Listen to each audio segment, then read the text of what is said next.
Hi friends, ಮಸ್ತ್ ಮಗ ಚಾನಲ್ಗೆ ಸ್ವಾಗತ. ನಾನು ಅಮರ್ ಪ್ರಸಾದ್. ಇರಾನ್ ಅಮೆರಿಕ ನಡುವೆ ಕದನ ವಿರಾಮ ಆಗ್ಬೋದು ಅನ್ನೋ ಚರ್ಚೆ ನಡೀತಿರೋ ಟೈಮ್ನಲ್ಲಿ ಇಸ್ರೇಲ್ ದೊಡ್ಡ ಬೇಟೆಯಾಡಿದೆ. ಇರಾನ್ನ ಪ್ರಮುಖ ನಾಯಕ IRGCಯ ಇಂಟೆಲಿಜೆನ್ಸ್ ಚೀಫ್ ಅನ್ನೇ ಇಸ್ರೇಲ್ ಹೊಡೆದು ಹಾಕಿದೆ.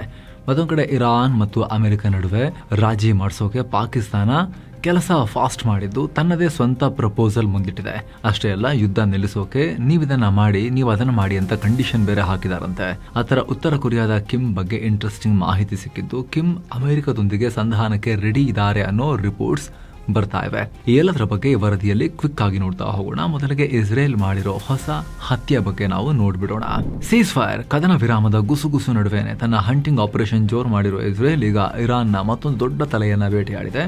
IRGCಯ ಇಂಟೆಲಿಜೆನ್ಸ್ ಚೀಫ್ ಮಜೀದ್ ಖಾದೇಮಿಯನ್ನ ಇಸ್ರೇಲ್ ಹತ್ಯೆ ಮಾಡಿದೆ. ಸೋಮವಾರ ಬೆಳಗ್ಗೆ ನಡೆದ ದಾಳಿಯಲ್ಲಿ ಪ್ರಾಣ ಕಳ್ಕೊಂಡಿದ್ದಾರೆ. ಇರಾನ್ ಇದನ್ನ ಕನ್ಫರ್ಮ್ ಮಾಡಿದೆ. ಬ್ರಿಗೇಡಿಯರ್ ಜನರಲ್ ಆಗಿದ್ದ ಮಜೀದ್ ಖಾದೇಮಿ 2025 ಜೂನ್ನಲ್ಲಿ IRGCಯ ಇಂಟೆಲಿಜೆನ್ಸ್ ಚೀಫ್ ಆಗಿ ಅಪಾಯಿಂಟ್ ಆಗಿದ್ದ ಮನುಷ್ಯ. ಕಳೆದ 5 ದಶಕಗಳಿಂದ ಇರಾನ್ನ ಇಂಟೆಲಿಜೆನ್ಸ್ ಮತ್ತು ಸೆಕ್ಯೂರಿಟಿ ವಿಭಾಗದಲ್ಲಿ ಮುಖ್ಯ ಪಾತ್ರ ನಿಭಾಯಿಸಿ ಕೆಲಸ ಮಾಡಿರೋ ವ್ಯಕ್ತಿ. ಈಗ ಅದೇ ವ್ಯಕ್ತಿಯನ್ನ ಇಸ್ರೇಲ್ ಫಿನಿಶ್ ಮಾಡಿದೆ. ಈ ದಾಳಿ ಹಲವು ರೀತಿಯ ಚರ್ಚೆಗಳಿಗೆ ಕಾರಣ ಆಗಿದೆ. ಇರಾನ್ನ ಒಳಗೆ ಏನಾದರೂ ಆಂತರಿಕ ಸಂಘರ್ಷ ಶುರುವಾಯಿತಾ, ಅವರೇ ಮಾಹಿತಿ ಲೀಕ್ ಮಾಡ್ತಿದ್ದಾರ ಅನ್ನೋ ಚರ್ಚೆ ಹುಟ್ಟಾಕಿದೆ. ಯಾಕಂದರೆ ಸುಪ್ರೀಂ ಲೀಡರ್ ಅಲಿ ಖಾಮೆನಿ ಹತ್ಯೆ ಆದಮೇಲೆ ಇಸ್ರೇಲ್ ಉಳಿದ ಟಾಪ್ ನಾಯಕರನ್ನು ಟಾರ್ಗೆಟ್ ಮಾಡ್ತಾ ಇದೆ. ವಿಶೇಷ ಅಂದರೆ ಇವರೇ ನಮ್ಮ ನೆಕ್ಸ್ಟ್ ಟಾರ್ಗೆಟ್ ಅಂತ ಓಪನ್ ಆಗಿ ಘೋಷಣೆ ಮಾಡ್ತಾ ಇದ್ದಾರೆ. ಇಸ್ರೇಲ್ನ ಹಿಟ್ ಲಿಸ್ಟ್ನಲ್ಲಿ ಖಾದೇಮಿ ಕೂಡ ಇದ್ರು. ಕಾಮನ್ ಸೆನ್ಸಿಕಲ್ ವಿಚಾರ ಏನು, ಇಸ್ರೇಲ್ನ ಲಿಸ್ಟ್ನಲ್ಲಿ ಇವರ ಹೆಸರು ಇದೆ ಅಂತ ಹೇಳಿದ್ರೆ ಯಾರೇ ಆದರೂ ಬಚ್ಚಿಟ್ಕೊಳ್ತಾರೆ. ವೈರಿಗಳ ಕೈಗೆ ಸಿಗದ ಹಾಗೆ ಮುನ್ನೆಚ್ಚರಿಕೆಯಿಂದ ಇರ್ತಾರೆ. ಅಫ್ಕೋರ್ಸ್ ಈತ ಕೂಡ ಅದೇ ಮಾಡ್ತಾ ಇದ್ರು. ಆದರೆ ಈಗ ಇವರಿದ್ದ ಜಾಗಕ್ಕೆ ಇಸ್ರೇಲ್ ಮಿಸೈಲ್ ನುಗ್ಗಿಸಿದೆ. ಹೀಗಾಗಿ ಇದು ಎಲ್ಲೋ ಇರಾನ್ ಒಳಗಿಂದಲೇ ಉಂಟಾಗ್ತಿರೋ ದಂಗೆಯ ಪರಿಣಾಮನ ಅನ್ನೋ ಅನುಮಾನ ವ್ಯಕ್ತಪಡಿಸ್ತಾ ಇದ್ದಾರೆ ತಜ್ಞರು. ಟಾಪ್ ನಾಯಕರ ಮಾಹಿತಿಯನ್ನ ಯಾರೋ ಒಳಗಿಂದಲೇ ಲೀಕ್ ಮಾಡ್ತಿರಬಹುದು ಅನ್ನೋ ಅನುಮಾನ ಇದೆ. ಅದರಲ್ಲೂ ಇಂಟೆಲಿಜೆನ್ಸ್ ಮುಖ್ಯಸ್ಥನಿಗೆ ರಕ್ಷಣೆ ಇಲ್ಲ ಅಂತಾದರೆ, ಇಂಟೆಲಿಜೆನ್ಸ್ ಮುಖ್ಯಸ್ಥನ ಲೊಕೇಶನ್ನೇ ಸೇಫ್ ಅಲ್ಲ ಅಂತಾದರೆ, ಇನ್ನು ಯಾರ ಲೊಕೇಶನ್ ಸೇಫ್ ಅನ್ನೋ ಮೆಸೇಜ್ ಈ ಮುಜ್ತಬಾ ಖಾಮೆನಿ ಆ್ಯಂಡ್ ಇರಾನ್ನ ಈ ಹೊಸ ಆಡಳಿತ ಏನಿದೆ ಅವರ ಎದೆಗೆ ಆತಂಕ ಹುಟ್ಟೋ ರೀತಿಯಲ್ಲಿ ಇಸ್ರೇಲ್ ಈ ದಾಳಿಯನ್ನು ನಡೆಸಿದೆ. ಈಗ ಏನೋ ಈ ಮಜೀದ್ ಖಾದೇಮಿ ಸಾವಿನ ಮೂಲಕ ಇರಾನ್ನಲ್ಲಿ ಈ ಯುದ್ಧದಲ್ಲಿ ಸಾವನ್ನಪ್ಪಿದ ಟಾಪ್ ತಲೆಗಳ ಸಂಖ್ಯೆ 46ಕ್ಕೆ ಏರಿಕೆಯಾಗಿದೆ. ಟಾಪ್ ನಾಯಕರು ಅಂದರೆ ಇವರಲ್ಲಿ supreme leader Ayatollah Ali Khamenei, ಸೇನಾ ಮುಖ್ಯಸ್ಥರು, ಇಂಟೆಲಿಜೆನ್ಸ್ ಮಿನಿಸ್ಟರ್, ಹೈ ರ್ಯಾಂಕಿಂಗ್ ಜನರಲ್ಗಳು, ಸುಪ್ರೀಂ ಲೀಡರ್ ಅಡ್ವೈಸರ್ಗಳು, ಪ್ಯಾರಾಮಿಲಿಟರಿ ಪಡೆಯ ಮುಖ್ಯಸ್ಥರುಗಳು, ಸ್ಟ್ರಾಟಜಿ ಹೆಣಿತಾ ಇದ್ದವರು ಎಲ್ಲರೂ ಇದ್ದಾರೆ. ಅಷ್ಟು ಮಾತ್ರ ಅಲ್ಲ, ಟೆಹರಾನ್ ಏರಿಯಾದಲ್ಲಿರೋ 3 ಏರ್ಪೋರ್ಟ್ಗಳ ಮೇಲೂ ಕೂಡ ಇಸ್ರೇಲ್ ದಾಳಿ ಮಾಡಿದೆ. ಇರಾನ್ನ ಕುದ್ಸ್ ಫೋರ್ಸ್ ಈ ಏರ್ಪೋರ್ಟ್ಗಳನ್ನು ಬಳಸ್ತಾ ಇತ್ತು ಅಂತ ಇಸ್ರೇಲ್ ಸೇನೆ ಹೇಳಿದೆ. ಈ ಏರ್ ಸ್ಟ್ರೈಕ್ ನಲ್ಲಿ ರನ್ವೇಗಳಿಗೆ ಭಾರಿ ಹಾನಿಯಾಗಿದೆ. ಅಲ್ಲದೆ ಕಂಟ್ರೋಲ್ ಟವರ್ ಹಾಗೂ ಡ್ರೋನ್ ತಯಾರಿಸ್ತಾ ಇದ್ದ ಕುದ್ಸ್ ಫೋರ್ಸ್ ಫ್ಯಾಕ್ಟರಿಯನ್ನ ಧ್ವಂಸ ಮಾಡಲಾಗಿದೆ ಅಂತ ಇಸ್ರೇಲ್ ಹೇಳಿದೆ. ಇನ್ನು ಬೆಳಗಿನ ಜಾವ ನಡೆದ ಈ ಸರಣಿ ದಾಳಿಗಳಲ್ಲಿ ಮೃತಪಟ್ಟವರ ಸಂಖ್ಯೆ ಈಗ 34ಕ್ಕೆ ಏರಿಕೆಯಾಗಿದೆ. ಟೆಹರಾನ್ ಪ್ರಾಂತ್ಯದಲ್ಲೇ 6 ಮಕ್ಕಳು ಸೇರಿದ ಹಾಗೆ 23 ಜನ ಪ್ರಾಣವನ್ನ ಕಳ್ಕೊಂಡಿದ್ರೆ, ಕಾಮ್ ನಗರದ ರೆಸಿಡೆನ್ಷಿಯಲ್ ಏರಿಯಾದಲ್ಲಿ 5 ಹಾಗೂ ದಕ್ಷಿಣದ ಬಂದರ್ ಎಲ್ ಲೆಂಗೆ ನಗರದಲ್ಲಿ 6 ಜನ ಪ್ರಾಣ ಕಳ್ಕೊಂಡಿದ್ದಾರೆ. ಇನ್ನು ಸ್ನೇಹಿತರೆ, ಒಂದು ಸಣ್ಣ ಮನವಿ, ವಿಡಿಯೋ ಕೆಳಗಡೆ ಇರೋ ಜಾಯಿನ್ ಬಟನ್ ಮೂಲಕ ಆಸಕ್ತ ವೀಕ್ಷಕರು ಮಸ್ತ್ಮಗ ಪ್ರೀಮಿಯಂ ಮೆಂಬರ್ಸ್ ಆಗ್ಬೋದು.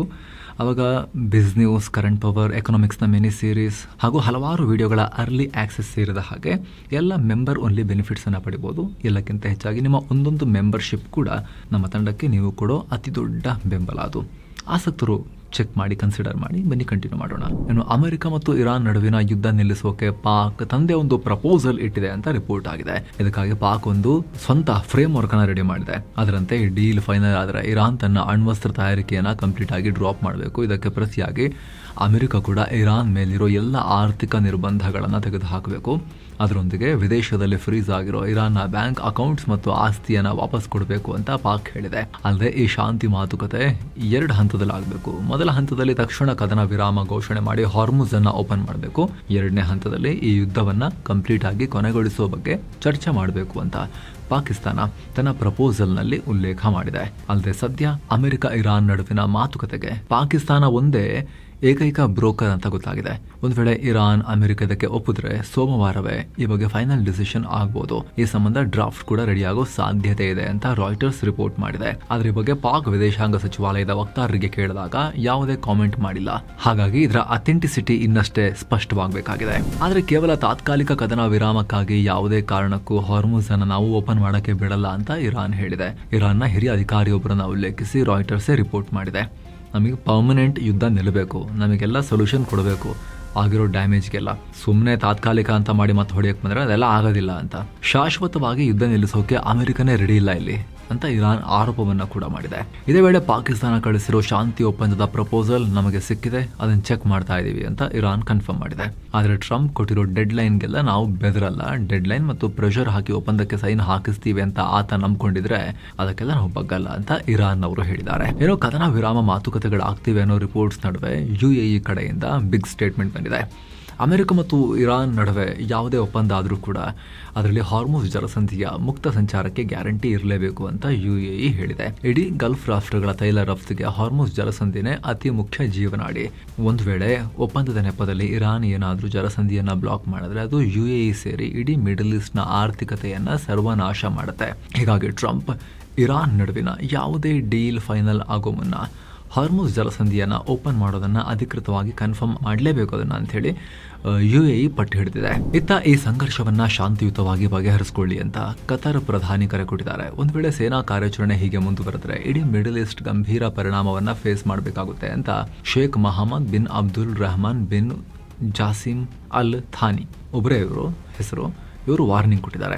ಇದೇ ವೇಳೆ ಕತಾರ್ ಮತ್ತು ಇತರ ಗಲ್ಫ್ ರಾಷ್ಟ್ರಗಳ ಮೇಲೆ ಇರಾನ್ ಮಾಡ್ತಿರೋ ಅನಗತ್ಯ ಆಕ್ರಮಣವನ್ನು ತಕ್ಷಣ ನಿಲ್ಲಿಸಬೇಕು, ಯುದ್ಧ ಬಿಟ್ಟು ಮತ್ತೆ ಮಾತುಕತೆಗೆ ಇರಾನ್ ಮುಂದಾಗಬೇಕು ಅಂತ ಕತಾರ್ PM ಒತ್ತಾಯ ಮಾಡಿದ್ದಾರೆ. ಇನ್ನು ಈ ಸಂಘರ್ಷದ ವಿಚಾರವಾಗಿ ಸ್ಪೇನ್ ಕೂಡ ಕತಾರ್ಗೆ ಸಂಪೂರ್ಣ ಬೆಂಬಲ ಘೋಷಿಸಿದೆ. ಈ ಯುದ್ಧವನ್ನ ತಕ್ಷಣ ನಿಲ್ಲಿಸಿ ನಾಗರಿಕರ ಮೂಲಸೌಕರ್ಯ ಮತ್ತು ಇಂಧನ ವಲಯವನ್ನ ಸೇಫ್ ಆಗಿ ಕಾಪಾಡಿಕೊಳ್ಳೋದು ಮುಖ್ಯ ಅಂತ ಸ್ಪೇನ್ ಹೇಳಿದೆ. ಇನ್ನು ಗಲ್ಫ್ ರಾಷ್ಟ್ರಗಳ ಮೇಲೂ ಕೂಡ ಇರಾನ್ನ ದಾಳಿ ಮುಂದುವರೆದಿದೆ. ಕುವೈತ್ನ ಅತಿ ದೊಡ್ಡ ಕರಾವಳಿ ದ್ವೀಪ ಬುಬಿಯನ್ ಮೇಲೆ ಇರಾನ್ ದಾಳಿ ಮಾಡಿದೆ. ಈ ಐಲ್ಯಾಂಡ್ನಲ್ಲಿ ಅಮೆರಿಕದ ಸೇನಾ ಪಡೆಗಳು ಬೀಡುಬಿಟ್ಟಿದ್ವು. ಇದಕ್ಕೂ ಮುಂಚೆ ಅಮೆರಿಕ ಸೇನೆ ಕುವೈತ್ನ ಆರಿಫ್ಜಾನ್ ಕ್ಯಾಂಪ್ನಲ್ಲಿತ್ತು. ಆದರೆ ಅದರ ಮೇಲೆ ಇರಾನ್ ಪದೇ ಪದೇ ದಾಳಿ ಮಾಡ್ತಿದ್ದ ಕಾರಣ ಆ ಸೇನೆಯನ್ನ ಬೂಬಿಯನ್ ಐಲ್ಯಾಂಡ್ಗೆ ಶಿಫ್ಟ್ ಮಾಡಲಾಗಿತ್ತು. ಆದರೆ ಈ ಬೂಬಿಯನ್ ಮೇಲೂ ಕೂಡ ಈಗ ಇರಾನ್ ಭಗಭಗ ಅಂತ ಮಿಸೈಲ್ ನುಗ್ಗಿಸ್ತಾ ಇದೆ. ಈ ಬಗ್ಗೆ ಇರಾನ್ನ ಖತಮ್ ಅಲ್ ಅನ್ಬಿಯಾ ಸೆಂಟ್ರಲ್ ಹೆಡ್ ಕ್ವಾರ್ಟರ್ಸ್ ಅದರ ವಕ್ತಾರ ಇಬ್ರಾಹಿಂ ಜೋಲ್ಫಾಗಾರಿ ವಿಡಿಯೋ ಸ್ಟೇಟ್ಮೆಂಟ್ ಮೂಲಕ ಮಾಹಿತಿ ಕೊಟ್ಟಿದ್ದಾರೆ. ಈ ದಾಳಿ ವೇಳೆ ಉತ್ತರ ಕುವೈತ್ನ ರೆಸಿಡೆನ್ಷಿಯಲ್ ಏರಿಯಾದ ಮೇಲೆ ಡ್ರೋನ್ ಅವಶೇಷಗಳು ಬಿದ್ದಿದ್ದರಿಂದ 6 ಜನರಿಗೆ ಗಾಯಗಳಾಗಿವೆ ಅಂತ ಕುವೈತ್ ಕೂಡ ಮಾಹಿತಿ ಕೊಟ್ಟಿದೆ. ಅತ್ತ ಗಾಜಾ ಮೇಲೆ ಇಸ್ರೇಲ್ ಮತ್ತೆ ದಾಳಿ ಮಾಡಿದೆ. ಗಾಜಾ ಸಿಟಿಯ ಯಾರ್ಮುಕ್ ಸ್ಟೇಡಿಯಂ ಬಳಿ ಇಸ್ರೇಲ್ ಪಡೆಗಳು ನಡೆಸಿದ ಏರ್ ಸ್ಟ್ರೈಕ್ಗೆ ಒಬ್ಬರು ಪ್ರಾಣವನ್ನು ಕಳ್ಕೊಂಡಿದ್ದಾರೆ, ಹಲವರು ಗಾಯಗೊಂಡಿದ್ದಾರೆ. ಇತ್ತ ಖಾನ್ ಯೂನಿಸ್ನ ಲೆಮನ್ ಟ್ರೀ ಪ್ರದೇಶದಲ್ಲೂ ಕೂಡ ಯುವಕನೊಬ್ಬನನ್ನ ಇಸ್ರೇಲ್ ಪಡೆಗಳು ಗುಂಡಿಕ್ಕಿ ಹತ್ಯೆ ಮಾಡಿವೆ ಅಂತ ವರದಿಯಾಗಿದೆ. ಇನ್ನು ಅಕ್ಟೋಬರ್ ಕದನ ವಿರಾಮದ ಬಳಿಕ ಇಲ್ಲಿವರೆಗೆ ಗಾಜಾದಲ್ಲಿ 716 ಜನ ಬಲಿಯಾಗಿದ್ದಾರೆ ಅಂತ ಗಾಜಾ ಆರೋಗ್ಯ ಸಚಿವಾಲಯ ಮಾಹಿತಿ ಕೊಟ್ಟಿದೆ. ಅಥವಾ ವೆಸ್ಟ್ ಬ್ಯಾಂಕ್ನಲ್ಲೂ ಕೂಡ ಇಸ್ರೇಲ್ ದಾಳಿ ಮಾಡಿದೆ. ಪೂರ್ವ ಜೆರುಸಲೆಂನ ಖಲಂಡಿಯಾ ನಿರಾಶ್ರಿತರ ಶಿಬಿರದ ಮೇಲೆ ಇಸ್ರೇಲ್ ಸೇನೆ ದಾಳಿ ಮಾಡಿದೆ. ಇತ್ತ ಹೆಬ್ರಾನ್ನ ಅಲ್ ಹರಾಯ್ಕ್ ಮತ್ತು ಸಾಯಿರ್ ಪಟ್ಟಣಗಳ ಮೇಲೂ ಕೂಡ ರೇಡ್ ಆಗಿದೆ. ಈ ವೇಳೆ 12, 13 ಮತ್ತು 15 ವರ್ಷದ 3 ಬಾಲಕರನ್ನ ಇಸ್ರೇಲ್ ಅರೆಸ್ಟ್ ಮಾಡಿದೆ. ಆದರೆ ಇವ್ರ ಮೇಲೆ ಏನು ಆರೋಪ ಹೊರಿಸಲಾಗಿದೆ ಅನ್ನೋ ಬಗ್ಗೆ ಇನ್ನಷ್ಟೇ ಸ್ಪಷ್ಟನೆ ಸಿಗಬೇಕು. ಇನ್ನು ಇರಾನ್ ಮತ್ತು ಹಿಜ್ಬುಲ್ಲಾಗಳ ದಾಳಿಯಿಂದ ಕಳೆದ 24 ಗಂಟೆಯಲ್ಲಿ ಇಸ್ರೇಲ್ನಲ್ಲಿ 163 ಜನ ಹೊಸದಾಗಿ ಗಾಯಗೊಂಡಿದ್ದಾರೆ. ಕೆಲವರ ಸ್ಥಿತಿ ಗಂಭೀರ ಆಗಿದೆ. ಇದರಲ್ಲಿ ಅಲ್ಲದೆ ಒಟ್ಟು ಗಾಯಾಳುಗಳ ಸಂಖ್ಯೆ 6,000 ದಾಟಿತ್ತು. 19 ಮಂದಿ ಇಸ್ರೇಲಿ ನಾಗರಿಕರು ಕೂಡ ಪ್ರಾಣ ಬಿಟ್ಟಿದ್ದಾರೆ. ಹಾಗೆ ಯುದ್ಧದಲ್ಲಿ 11 ಇಸ್ರೇಲಿ ಸೈನಿಕರು ಇದುವರೆಗೆ ಮೃತಪಟ್ಟಿದ್ದಾರೆ. ಇನ್ನು ಇರಾನ್ ವಿಚಾರಕ್ಕೆ ಬಂದರೆ 1900ಕ್ಕೂ ಅಧಿಕ ಜನ ಪ್ರಾಣ ಕಳ್ಕೊಂಡಿದ್ದಾರೆ. ಅಮೆರಿಕದ 13 ಸೈನಿಕರು ಕೂಡ ಮೃತಪಟ್ಟಿದ್ದಾರೆ. ಏನು ಲೆಬನಾನ್ನಲ್ಲಿ ಆಗಿರೋ ಡ್ಯಾಮೇಜಸ್ ಕಳೆದ 6 ವಾರಗಳಿಂದ ಇಸ್ರೇಲ್ ಹೊಡಿತಾ ಇರೋ ಪೆಟ್ಟಿಗೆ 1461 ಜನ ಬರೀ ಲೆಬನಾನ್ನಲ್ಲೇ ಪ್ರಾಣ ಕಳ್ಕೊಂಡಿದ್ದಾರೆ. 4,000ಕ್ಕೂ ಅಧಿಕ ಜನ ಅಲ್ಲಿ ಗಾಯಗೊಂಡಿದ್ದಾರೆ. 10 ಲಕ್ಷ ಜನ ಬೇರೆ ಕಡೆಗೆ ಮನೆ ಮಠ ಕಳ್ಕೊಂಡು ಸ್ಥಳಾಂತರಗೊಂಡಿದ್ದಾರೆ. ಏನು ಭಾನುವಾರ ಬೀರುತ್ನ ಜನಾಹ್ ಪ್ರದೇಶದಲ್ಲಿ ಹಿಜ್ಬುಲ್ಲಾ ಕಮಾಂಡರ್ನನ್ನು ಟಾರ್ಗೆಟ್ ಮಾಡಿ ಇಸ್ರೇಲ್ ದಾಳಿ ಮಾಡಿತ್ತು. ಇದರಲ್ಲಿ 3 ಸುಡಾನ್ ಪ್ರಜೆಗಳು ಸೇರಿ ಒಟ್ಟು 4 ಬಲಿಯಾಗಿದ್ದಾರೆ. ಇತ್ತ ಹಿಜ್ಬುಲ್ಲಾ ಪ್ರಭಾವವೇ ಇಲ್ಲದ ಕ್ರಿಶ್ಚಿಯನ್ ಬಾಹುಳ್ಯದ ಐನ್ ಸಾದಹ್ ಪ್ರದೇಶದಲ್ಲೂ ಕೂಡ ಇಸ್ರೇಲ್ ದಾಳಿಗೆ 3 ನಾಗರಿಕರು ಪ್ರಾಣ ಕಳ್ಕೊಂಡಿದ್ದಾರೆ. ಇನ್ನೊಂದು ಕಡೆ ದಕ್ಷಿಣ ಲೆಬನಾನ್ನ ತಾವುಲ್ ಗ್ರಾಮದಲ್ಲಿ ನಡೆದ ದಾಳಿಯಲ್ಲಿ 2 ಪ್ರಾಣವನ್ನು ಕಳ್ಕೊಂಡಿದ್ದಾರೆ. ಈ ನಡುವೆ ಉತ್ತರ ಕೊರಿಯಾದ ಕಿಮ್ ಜಾಂಗ್ ಉನ್ ಬಗ್ಗೆ ಸ್ಫೋಟಕ ಮಾಹಿತಿ ಬರ್ತಾ ಇದೆ. ಕಡೆಗೂ ಕೂಡ ಟ್ರಂಪ್ರ ಈ ಎಲ್ಲ ಹಾರಾಟಗಳನ್ನು ನೋಡಿ ಕಿಮ್ ಮನಸ್ಸು ಕೂಡ ಚೇಂಜ್ ಆಯ್ತಾ ಅನ್ನೋ ಪ್ರಶ್ನೆ ಮೂಡ್ತಾ ಇದೆ. ಕಿಮ್ ಟ್ರಂಪ್ ಜೊತೆಗೆ ಸಂಧಾನಕ್ಕೆ ಮುಂದಾಗಿದ್ದಾರೆ ಅನ್ನೋ ಮಾಹಿತಿ ಬರ್ತಾ ಇದೆ. ಈಗ ಆಲ್ರೆಡಿ ಡೊನಾಲ್ಡ್ ಟ್ರಂಪ್ ವೆನೆಜುವೆಲಾದಲ್ಲಿ ಆಟ ಮುಗಿಸಿದ್ದಾರೆ. ಇರಾನಲ್ಲೂ ಕೂಡ ಭಾರೀ ಹಾರಾಟ ನಡೆಸ್ತಾ ಇದ್ದಾರೆ. ನೆಕ್ಸ್ಟ್ ಕ್ಯೂಬಾ ಅಂತ ಹೇಳ್ತಾ ಇದ್ದಾರೆ ಟ್ರಂಪ್. ಆದರೆ ರಿಯಲ್ ಟಾರ್ಗೆಟ್ ಕಿಮ್ ಇರಬಹುದು ಅನ್ನೋ ಚರ್ಚೆನೂ ನಡೀತಾ ಇದೆ. ಹೀಗಾಗಿ ಕಿಮ್ ಅಮೆರಿಕದೊಂದಿಗೆ ಸ್ನೇಹಕ್ಕೆ ಮುಂದಾಗಿದ್ದಾರೆ ಅಂತ ಹೇಳಲಾಗ್ತಿದೆ. ಸೌತ್ ಕೊರಿಯಾದ ಗುಪ್ತಚರ ಸಂಸ್ಥೆ NIS ಅಂದರೆ ನ್ಯಾಷನಲ್ ಇಂಟೆಲಿಜೆನ್ಸ್ ಸರ್ವಿಸ್ ಈ ರಿಪೋರ್ಟ್ ಕೊಟ್ಟಿದೆ. ಇದಕ್ಕೆ ಕೆಲ ಘಟನೆಗಳನ್ನು ಕೂಡ ಉಲ್ಲೇಖ ಮಾಡಿದ್ದಾರೆ. ಇರಾನ್ ಯುದ್ಧ ಶುರುವಾದಾಗಿನಿಂದ ಉತ್ತರ ಕೊರಿಯಾ ಇರಾನ್ಗೆ ಆಯುಧ ಅಥವಾ ಬೇರೆ ವಸ್ತುಗಳನ್ನು ಕಳಿಸಿಲ್ಲ. ಆಯತುಲ್ಲಾ ಅಲಿ ಖಾಮೆನಿ ನಿಧನಕ್ಕೆ ಸಂತಾಪವನ್ನು ಸೂಚಿಸಿಲ್ಲ. ಇರಾನ್ ಮೇಲಿನ ಅಮೆರಿಕ ದಾಳಿಯನ್ನ ಕಾಟಾಚಾರಕ್ಕೆ ಸುಮ್ಮನೆ ಬೇಸಿಕ್ ಸ್ಟೇಟ್ಮೆಂಟ್ ಕೊಟ್ಟು ಖಂಡಿಸಿತ್ತು. ಆದರೆ ಖಾಮೆನಿ ಸಾವಿಗೆ ಸಂತಾಪ ಸೂಚಿಸಿಲ್ಲ. ಹಾಗೆ ಅಲಿ ಖಾಮೆನಿ ಮಗ ಮುಜ್ತಬಾ ಖಾಮೆನಿ ಸುಪ್ರೀಂ ಲೀಡರ್ ಆದಾಗಲೂ ಶುಭ ಕೋರಿ ಸಂದೇಶ ಕಳಿಸಿಲ್ಲ. ಅಷ್ಟೇ ಅಲ್ಲ, ಅಮೆರಿಕ ಅಧ್ಯಕ್ಷ ಟ್ರಂಪ್ ರನ್ನ ನೇರವಾಗಿ ಟೀಕಿಸುವುದನ್ನ ನಾರ್ತ್ ಕೊರಿಯಾ ಕಿಮ್ ಜಾಂಗ್ ಉನ್ರ ಕಂಟ್ರಿ ಅವಾಯ್ಡ್ ಮಾಡ್ತಾ ಇದೆ ಅಂತ ಸೌತ್ ಕೊರಿಯಾದ ಇಂಟೆಲಿಜೆನ್ಸ್ ರಿಪೋರ್ಟ್ ಕೊಟ್ಟಿದೆ. ಅಲ್ಲ, ಇದಕ್ಕೆಲ್ಲ ಉತ್ತರ ಕೊರಿಯಾದ ಹೊಸ ಸ್ಟ್ರಾಟಜಿ ಕಾರಣ ಅಂತ ಹೇಳಿದ್ದಾರೆ. ಮುಂದಿನ ಮೇ ತಿಂಗಳಲ್ಲಿ ಚೀನಾ ಅಧ್ಯಕ್ಷ ಜಿನ್ಪಿಂಗ್ ಮತ್ತು ಟ್ರಂಪ್ ನಡುವೆ ಮೀಟಿಂಗ್ ಇದೆ. ಈ ಮೀಟಿಂಗ್ ನಲ್ಲಿ ತನಗೂ ಹೊಸ ಡಿಪ್ಲೊಮ್ಯಾಟಿಕ್ ಸ್ಪೇಸ್ ಸಿಗಲಿ ಅಂತ ಕಿಮ್ ಈ ರೀತಿ ಸ್ವಲ್ಪ ಸೈಲೆಂಟ್ ಆಗಿದ್ದಾರೆ ಅಂತ ಹೇಳಿ ಸೌತ್ ಕೊರಿಯಾ ಹೇಳಿದೆ. ಅಮೆರಿಕದೊಂದಿಗೆ ಸಂಧಾನ ಮಾಡ್ಕೊಳ್ಳೋಕೆ ಉತ್ತರ ಕೊರಿಯಾ ಸೀರಿಯಸ್ ಆಗಿ ಥಿಂಕ್ ಮಾಡ್ತಿದೆ ಅನ್ನೋದನ್ನ ಇವರು ಉಲ್ಲೇಖ ಮಾಡಿದ್ದಾರೆ. ಗಮನಿಸಿ, ಇದು ದಕ್ಷಿಣ ಕೊರಿಯಾದ ಇಂಟೆಲಿಜೆನ್ಸ್ನ ರಿಪೋರ್ಟ್. ಆದರೆ ಈ ರಿಪೋರ್ಟ್ ಅಲ್ಲಿ ಕೆಲವೊಂದು ಕಿಮ್ರ ಸ್ಟೇಟ್ಮೆಂಟ್ಗಳನ್ನು ಕೂಡ ಮೆನ್ಷನ್ ಮಾಡಲಾಗಿದೆ. ಕಳೆದ ಫೆಬ್ರವರಿಯಲ್ಲಿ ನಡೆದ 9th ವರ್ಕರ್ಸ್ ಪಾರ್ಟಿ ಕಾಂಗ್ರೆಸ್ನಲ್ಲಿ ಉತ್ತರ ಕೊರಿಯಾದಲ್ಲಿ ಮಾತನಾಡಿದ ಕಿಮ್ ಜಾಂಗ್ ಉನ್, ಅಮೆರಿಕ ಏನಾದರೂ ಉತ್ತರ ಕೊರಿಯಾವನ್ನ ನ್ಯೂಕ್ಲಿಯರ್ ಸ್ಟೇಟ್ ಅಂತ ರೆಕಗ್ನೈಸ್ ಮಾಡಿ ತನ್ನ ವಿರೋಧಿ ನೀತಿಯನ್ನು ಡ್ರಾಪ್ ಮಾಡಿದ್ರೆ ಎರಡೂ ರಾಷ್ಟ್ರಗಳು ಚೆನ್ನಾಗಿ ಒಟ್ಟಿಗೆ ಇರಬಹುದನ್ನ ಹೇಳಿಕೆ ಕೊಟ್ಟಿದ್ರು. ಹಾಗೆ ಅಮೆರಿಕದೊಂದಿಗಿನ ಮಾತುಕತೆಗೆ ಓಪನ್ ಆಫರ್ ಕೊಟ್ಟಿದ್ರು.